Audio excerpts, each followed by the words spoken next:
to discuss some of those issues that have drawn those dignitaries to Egypt with Michael Ross, a professor of political science and the Institute of Environment and Sustainability at the University of California, Los Angeles, from where he joins me now. Professor, could we start by just understanding how much is spent subsidising fossil fuels and how governments can wean people off them? It's a critical issue. Last year, it's estimated about 700 billion US was spent subsidizing fossil fuels, making what's already probably the world's most profitable industry already even more profitable. How can governments get off them? So my colleagues and I just finished a long-term study trying to find out what has actually been effective. And we looked at leaders of all types, all countries. We tried to see if female prime ministers and presidents did better than male, if left-leaning did better than right-leaning, if young did better than old. We looked at whether people who got awards for their environmental commitments did better. And we found almost nothing seemed to make a difference. Nothing.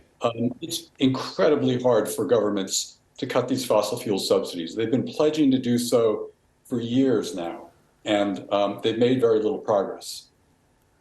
But there is a silver lining here, a good news part, which is that I think the climate advocates have found a different way to make progress using a different message, which is instead of making fossil fuels less subsidized and more expensive for consumers, make renewables cheaper. And this is the message that seems to be working in the US with the Biden plan that passed in July, in Australia, where the Labour Party and its climate allies took the election in May. We think it's the one that's getting traction.